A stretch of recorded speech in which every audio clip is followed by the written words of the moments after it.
Baseball player. No. That doesn't even begin to do it. A player that defined baseball. The great Pete Rose passed away last night at the age of 83. Pete Rose famously was banished from the Baseball Hall of Fame, banished from baseball because of gambling. Gambled on his team. I don't think he ever gambled him to lose, but he manipulated starting pitchers and all that different kind of stuff. And back in the day, he admitted to it finally when he had a book. Next thing you know, banished, lifetime ban from baseball, which I'm cool with. I am very, very cool with. I got no problem with baseball saying, hey, look, there's a big-ass sign in every locker room that says don't bet on baseball or football or basketball. If you do, you will be banned from the sport. Pete Rose violated that. Pete Rose openly violated that. Pete Rose, according to Pete Rose and others, had an addiction. He had to gamble. Okay, fine. Do your thing, but don't do it on baseball. Now, remember, this is before mobile apps were around. Everything was done underground. Everything was done with a bookie. You couldn't bet legally. That added to the problem. Now, Pete Rose, listen to this, as a baseball player, all-time leader in hits, all-time leader in games, 3-time World Series champ, 44-game hit streak, 1 MVP, 2 Gold Gloves, 17 All-Star Game appearances. If he went to your team got better. But he's not in the Hall of Fame. Now, in Indiana, 2 things would always drive summer engagement pre-Caitlin Clark. Should Pete Rose be in the Hall of Fame, and should Bob Knight come back to Indiana? Knight came back to Indiana. Rose was never allowed in the Hall of Fame. I was always on the side of no. Pete Rose shouldn't be in the Hall of Fame. And I've changed. I changed a couple years ago when I looked around, realized, wait a second, the Hall of Fame's a freaking museum. The Hall of Fame's a freaking museum celebrating the sport. It's not Major League Baseball. It's separate from Major League Baseball. What's your problem, Hall of Fame? And I'm not one of those that looks into the character of others. I'm not. I'm looking specifically at Pete Rose. And when I look at Pete Rose in baseball, I say ban his ass. Don't let him back in the locker room, dugout, whatever, clubhouse. Don't let him back on the field. You violated something that every single person in America that plays sports knows. You don't bet on your damn sport, period. There's no ifs, there's no ands, and there's no buts. If everyone's betting on the sport, the integrity of the sport goes south. People start questioning whether what we're seeing is real or is it staged. Is it WWE? Is it professional wrestling? Bob Loose Wrestling out of Chicago with the Crusher and the Bruiser and all those guys. No, we don't want that. We want our sports to be real. Of course we do. Can't have sports without it being real. Where are you going? Anyway, long story short, Rose banned baseball. I'm cool with it. But the Hall of Fame's a different deal. And now that every swinging dick is endorsing something or playing in a city with sports gambling, and every guy now can go across the street, a couple guys don't, and gamble from their facility, meaning there was a guy, Isaiah Rodgers, Jr. or Sr., I don't know which one he was, with the Colts. He and another guy bet on a basketball game from the locker room or from the building, 56th Street here in Indy. He got banned for a year. Fine. But hell, all he had to do was go across the street. Remember when there was no teams in Las Vegas, no sporting events in Las Vegas, gambling bad? Well, now everybody's in Las Vegas. Can't swing a dead cat. There's 5 college basketball tournaments. College kids. College basketball tournaments every March Madness in Vegas. So just stop with the sanctimony. Baseball, ban, good. Hall of Fame, ban, jackassery. The way the world is gone, and I'm not saying give in to the world, but let's have a little common sense. I feel like we've had common sense relative to gambling. You can continue to gamble with bookies, not pay tax, lose, or you can continue to gamble up front, taxed, states making money on it. There are ways that they can help you if you have an addiction. Not saying anybody uses them, I'm saying they're there. Fine. We've opened up gambling. I don't even think you should be allowed to gamble in your own building. I'm with you. I'm with you on when you are on a team, you can't gamble in the building. I'm with you. You can't gamble from the sideline. I'm with you. You can't gamble on your own team. Now, I don't give a damn if a Colt bets on the Saints-Atlanta game. What do I care? But when you bet on your own team, But that has nothing to do with the Hall of Fame. Hall of Fame's a freaking museum. Hall of Fame tells the history of the sport. And when you got a guy that's the all-time leader in hits, 4,256, all-time leader in games played, 3-time World Series champ, 44-game hit streak, 1-time MVP, 2-time Gold Glove, 7-time All-Star, but that's not it. Pete Rose defined a generation of baseball. Charlie Hustle was real. It wasn't fake. It wasn't contrived. Walk, sprint to first. Head first dive, run over Ray Fosse in the All-Star game to win the All-Star game because back then winning mattered. If you were going to strap it on, winning mattered. Now, why some museum won't let him in the Hall of Fame or wouldn't let him in is ridiculous. Now, he agreed to a lifetime ban. That lifetime is over. Does he get in now? I don't know, but I think it would be cowardly and chicken shit, frankly, for the Hall of Fame to all of a sudden have a bunch of their white guys and a couple DEI hires get up in front of everybody and tell us how Pete Rose is now in the Hall of Fame. Dude should have been in the Hall of Fame years ago. I didn't buy that. I said, look, if you're dumb enough to bet, forget about it. You're done. Goodbye. Adios. But now that I've seen the way baseball and other sports have gone, I've changed my tune. Not only should he be in the Hall of Fame, he should have been in the Hall of Fame before he died. Somebody with some grace, some empathy should have said, wait a second, bottom line, argue with me all you want. Bitch, whine, and moan all you want. But this is a freaking museum that tells the history of the game. That's all I got. That's my only reason for Pete Rose in the Hall of Fame. It isn't to make amends. It isn't to say, hey, gambling on baseball is okay. It isn't to say he should get off of his lifetime ban. It's to simply say this is a freaking museum that tells the story of the America's game. And Pete Rose is not only a big part of that story, he is a major part of that story. He is an umbrella over his entire generation. Period. Pete Rose damn near became like Kleenex. You know how it's Kleenex is not actually the tissue, it's the brand? Pete Rose, during his time, was the brand for hustle, was the brand for playing hard, was the brand for being a degenerate. And I know people are going to say, well, there were allegations when he worked for Fox. Yeah, I don't ever know what happened to those. Remember, I don't know right, I don't know not wrong, I don't know who did what, but I know anybody can make an allegation against you any freaking time, particularly a few years ago when everybody was making allegations about everybody, going back 30, 40, 50, 60 years. Hell, John Wayne had allegations back on him from the 70s. So stop with the bullshit. Truth of the matter is you're a museum. May I say it again? Most hits, games played, World Series champ 3 times, 44-game hit streak, MVP, Gold Gloves, 17 All-Star appearances. But, hey, he bet on his sport. Look, that's all I got. Now, people will say, well, you know, there are other guys betting. I'll give you a story. I always have a story. I'm with Jim Leland. Yeah, that Jim Leland. And Rich Donnelly. Yeah, that Rich Donnelly. The Chicken Runs at Midnight, Rich Donnelly. Look it up. Craig Counsell scoring a run at midnight. Long story short, they're with the Rockies. I'm at Wrigley hanging with them. We're on the field. Rich walks me up to Larry Walker, Hall of Famer. He goes, hey, Larry, who you betting on today? He had a slip in his back pocket. Now, don't at me about only Pete Rose was betting. I don't know if he was betting on baseball. I don't know if it was in a fall. I don't know when the hell. I can't remember when it was. Maybe it was football. Maybe it was hockey. Probably hockey. Got no idea. Don't care. But the truth of the matter is this. The truth of the matter is you're a freaking museum. That's it. And a great one. Took my kids there.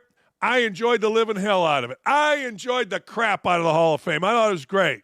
I'd go back. I want to go back. In fact, I'm going to see if Lee wants to go back. But Pete Rose's ass should be in that Hall of Fame. Should have been before he died. Again, I've changed my tune. If baseball wants to be pristine, get rid of all the DraftKings, the FanDuel ads. Don't bring a team to Las Vegas. But what's the difference between Las Vegas or Cincinnati, where in Ohio you can bet legally on your phone? What's the difference? It's everywhere. You're making money off it. You're getting your pockets filled with it. And you're going to tell me you're going to sit up there and be pristine and say he shouldn't be in the Hall of Fame? The commissioner of baseball Manfred should have led the charge late in Pete Rose's life. He should have said, look, we can't let him back into baseball, but the Hall of Fame should be in. Put him in I don't care what you do. I don't care. He didn't use roids. Well, he used amphetamines. So what? If you think amphetamines are any different than coffee, you can kiss my ass. If you're going to get all upset about that, then Michael Jordan, who famously drank a pot of coffee before every game, he shouldn't be in the Hall of Fame because, hell, he had a stimulant, coffee. Shut up. Shut up with that crap. Don't give me that crap. Bottom line is this. Baseball, I'm with you. Ban his ass. Don't let him back. Hall of Fame, suck it. Suck it. Get with the times. I'm not usually get with the times guy, but when it comes to me watching 4 games today on TV, how many DraftKings ads am I going to see? When I watch ESPN, how many ads am I going to see? I got writers. I got a guy named Bob Kravitz who is a dirtbag here in Indianapolis talking about, well, he had a chance to make amends and he didn't. I don't know what changed. Oh, shut up. Just shut up, you hypocrite. Now, put Rose in the Hall of Fame, and you look like a coward now. Should have been in a long time ago. You know, I don't get it. I don't get it today, tomorrow, the next. I don't get it. I don't get why the WNBA has such a hard time with Caitlin Clark. I'll never understand it. See this face? This is my I don't understand it face. I wear it well because most things in this world I don't understand. And it's not from being an old guy. It's from being a common sense guy, a well-read guy, that I look at people and I say, what in the hell are you talking about? The latest is this moron, Kathy Engelbert, who is the commissioner of the WNBA. Now, for 27 years, the WNBA has avoided being on 60 Minutes. For 27 years, the WNBA has avoided having 1 million people watch their games. They've avoided having sellout crowds. They've avoided playing in big arenas. They've avoided all of that stuff, and they've avoided it very, very well. We know the story. We've talked about it all summer. Here comes Caitlin Clark, little white girl, straight girl from Iowa. Now, Kathy Engelbert was asked on 60 Minutes. Well, let's let Kathy Engelbert talk once again about we are about more than one person. Really? 27 years, the angry African-American lesbian has ruled the roost in that league. The angry white lesbian has ruled the roost. Nobody's giving a shit. You know, yesterday I looked, Andrew Marchand and others. I got on my phone. I should still look. I tried to find the ratings. I did. I tried to find the ratings for the WNBA. I couldn't find them. Now, maybe I missed them, but when the ratings are good, Andrew Marchand and others post them like it's their job. When the ratings suck, you don't hear about them. I guarantee you the ratings suck. See, I'm on Marchand's right now. Nothing, 0 zip about the ratings from the WNBA. Why? You know why. You know exactly why. Because they blew big, fat, baby chunks. Well, here's the commissioner, Kathy Engelbert, talking about the WNBA and Caitlin Clark on 60 Minutes. The league recently signed a media rights deal that will pay $200 million a season, more than a 3-fold increase. Kathy Engelbert is WNBA commissioner. The Caitlin Clark phenomenon.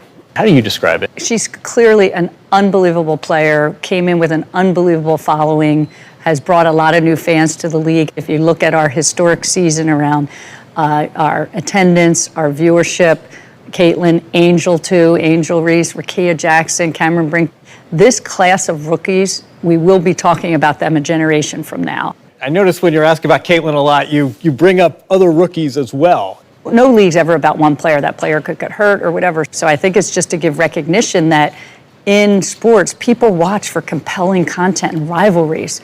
And you can't do that alone as one person. Though the commissioner touts league rivalries, competition has also brought out a certain ugliness. This season saw an onslaught of vitriol, often racist, targeting players. This in a league that is 75% black. There's no John Wertheim is a reporter. He's a friend of mine. Great dude. But I don't buy the whole racist thing. I mean, these women, these black women, African-American, whatever you want to say, were being racist. Dejonae Carrington, all you got to do is look at her Twitter far before Caitlin Clark got in there. So they've set the table for this. But isn't it amazing? And Wertheim talks about it. They just can't do it. They just cannot do it. You know, the commissioner's bullshitting us. She's trying to tell us, well, somebody could get hurt. No. Hold on. Hang on here. That's not what he asked. He simply asked about this year. This year. Caitlin Clark. And she could not do it. Why? Because she is at the whims of the African-American lesbian woman. Jason Whitlock points it out perfectly all the time. She can't speak openly about Caitlin Clark without pissing off the petty, ridiculous, childish, entitled, pain in the ass African-American women. She can't. And she knows it.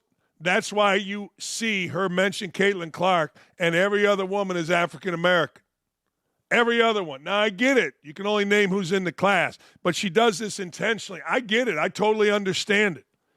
But isn't it amazing that the all-inclusive league, the league that's supposed to be so inclusive, I mean, we wear a rainbow flag and we're liberal as hell, is the most exclusive.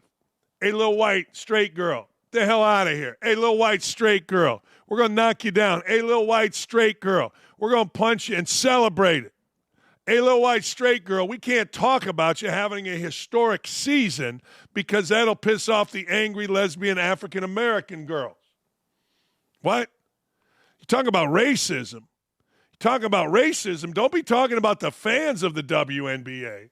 Talk about the players of the WNBA, the coaches of the WNBA.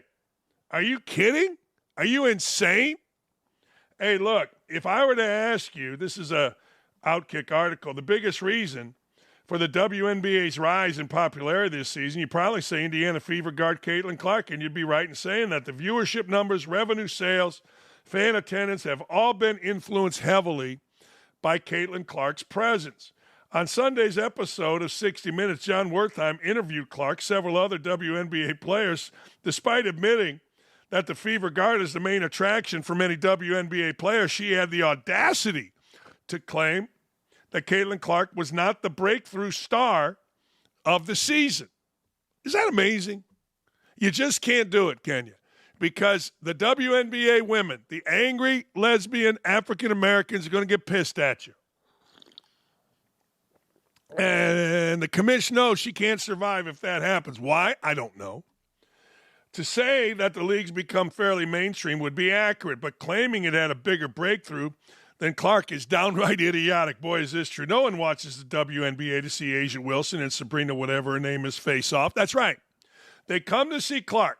Long-range shooting, drama-free personality will get people to tune into the WNBA and no one else. Let's go through Caitlin Clark's accomplishments. First rookie to record a triple-double in the history of the WNBA. Set a game and single-season record of assists, 19 in a game, 337 respectively. Most three-pointers in a season by a rookie. AP WNBA Rookie of the Year. Bottom line is the media is intentionally trying to make it seem like other players in the league besides Fever guard provide a compelling case for fans to watch. But we all know the truth. The biggest reason, and the only reason, is Clark.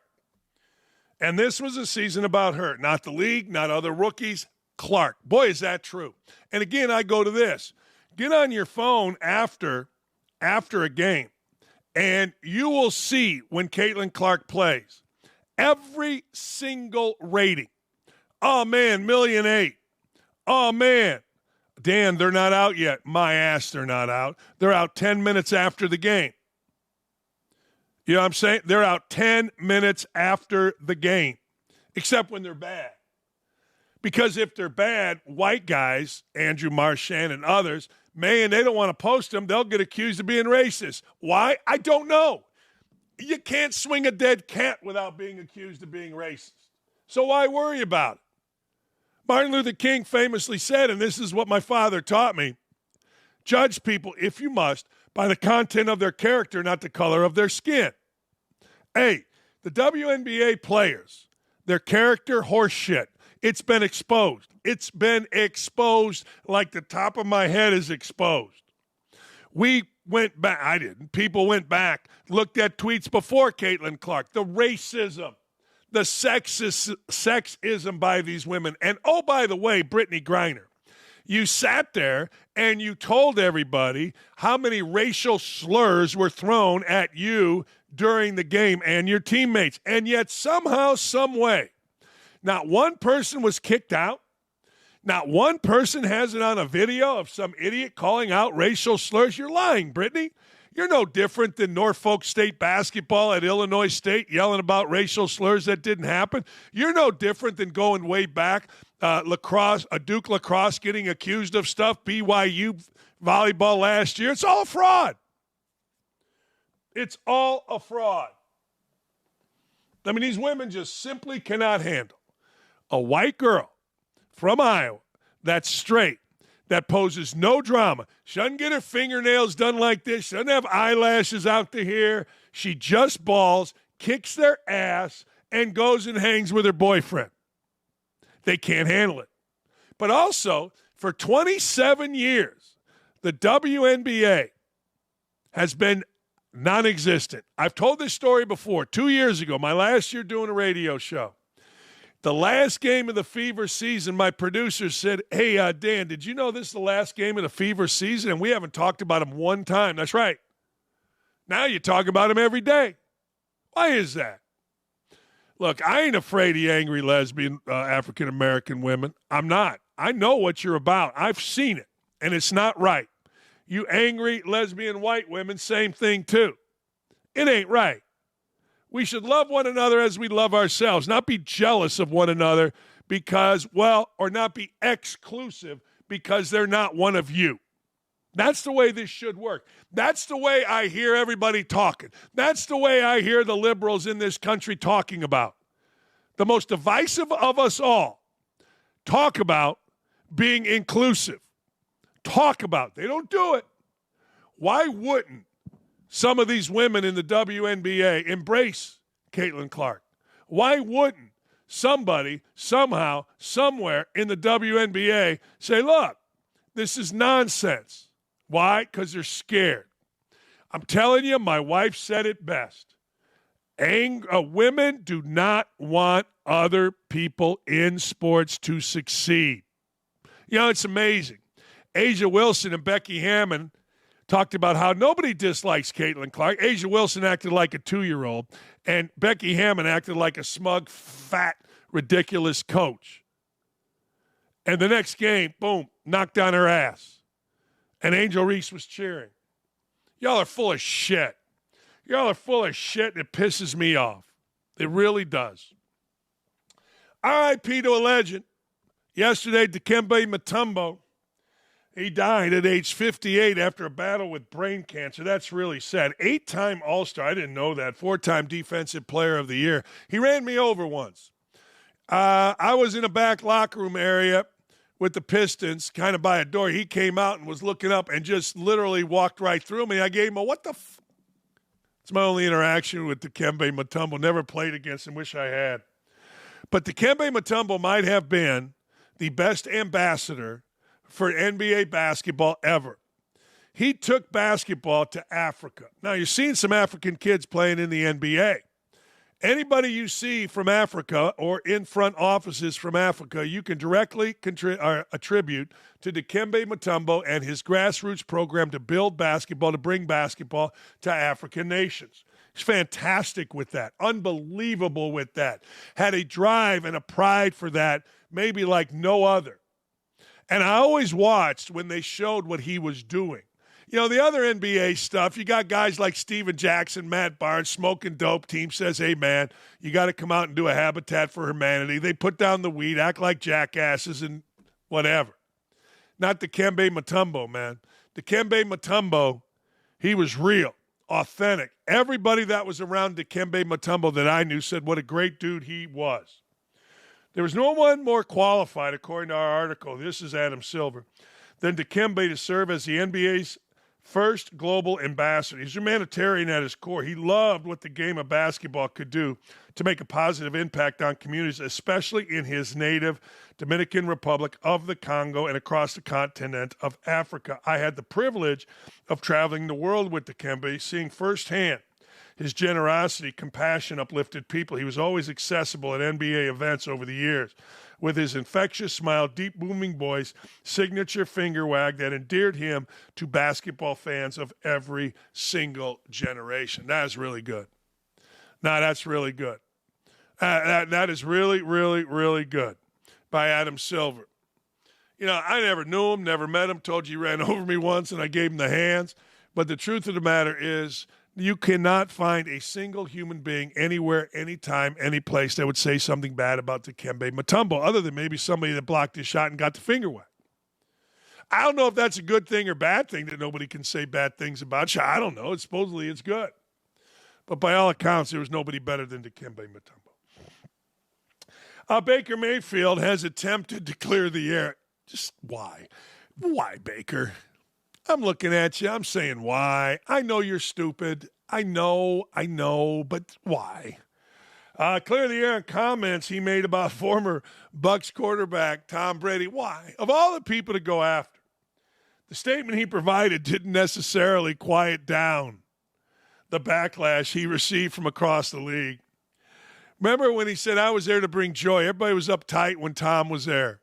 And I was there to bring joy, and Tom said, hey, dumbass, we're here to win championships. I'd rather be joyful after a championship than be joyful dancing around. Hey, Indiana basketball players, there you go. I think a lot of that got taken out of context. Really? What's the context? What's the context, big dog? And none of it was personal by any means. It's just what he demanded of the guys, and that's the aura of Tom Brady. That's what he did to bring a championship here. Nothing personal, but yeah, talking before the game, he's obviously happy for me. He knows the guys. So he knows how much I've enjoyed throwing to Mike Evans, Chris Godwin, because he got to do the same. It's fun to be able to talk about the same experience with a guy like that. Good for Tom Brady. See, I view Tom Brady as a guy that keeps his enemies close, or friends close and his enemies closer. I view Tom Brady as a guy like me. Like most of us, we keep receipts. Like only Michael Jordan is allowed to keep receipts, right? Michael Jordan, oh, man, he was petty. Oh, man. And it was praised. Tom Brady I keep receipts on all the jackasses that write bullshit about me. I know them. I know most of their backstories, of course. Maybe it's wrong. I go to church every Sunday. And Pastor Aaron Brockett basically tells me, not me, the whole congregation, don't do that. Live the way Jesus lived. I'm trying, but this job makes it hard because you have strong opinions and everybody wants to come at you. Tom Brady. It's easy to say, man, I'm the happy guy. It's like the substitute teacher that you don't learn anything from. It's like the players coach in basketball. That Jimmy Jackson, NBA star, told me one time. He goes, I like playing for Mike D'Antoni, but we all knew you weren't going to win a championship playing this way. But it was fun to play that way. That's Baker Mayfield.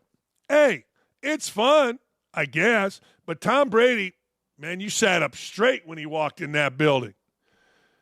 Even the general manager, even the owner's like, hey, is Brady here? We used to do a thing in Indiana when Bob Knight came on the court. Practice would start, we called it paired shooting. So me and you are shooting, I shoot, get my own rebound, hit you, that kind of thing. All right? Well, when Knight would come on the court without big fella, speed it up, let's go.